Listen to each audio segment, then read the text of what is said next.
চলমান প্রক্রিয়ার মধ্যে লেখালেখির সুবাদে অনেকের সাথে পরিচিত হয়। পরিচিত জনদের মধ্যে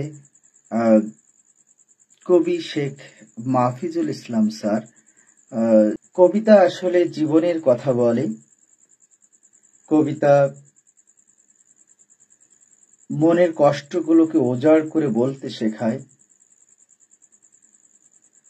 যে কষ্ট সাধারণ মানুষের সাথে শেয়ার করে নিজেকে হালকা করা যায় না, সেটি কাগজের পাতায় স্থান দিয়ে নিজের মনের সকল কথাগুলো কাগজ কলমকে সাথী করে কাগজের সাথে বলার মধ্য দিয়ে নিজের মনের ভিতরের যে কষ্ট সেটা দূর করা যায় বলে আমার মনে হয়। আমার ব্যক্তিগত অভিজ্ঞতা থেকে বলছি।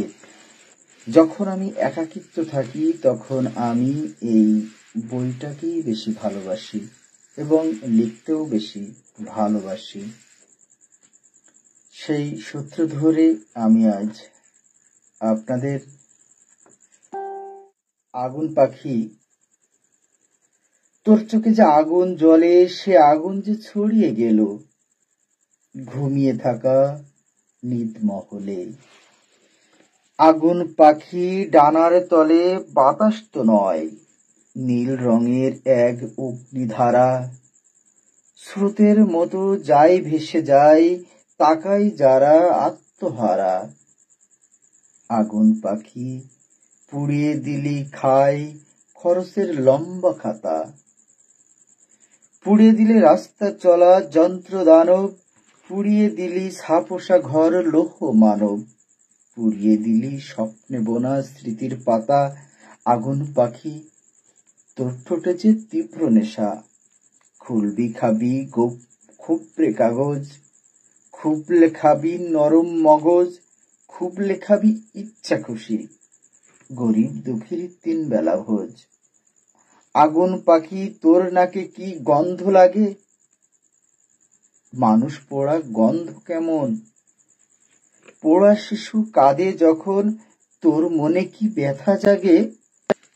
আগুন পাখি উড়াল দে তুই এদেশ থেকে, গভীর লজ্জা 2 চোখ জোড়ে কেমনে করে রাখবি ঢেকে।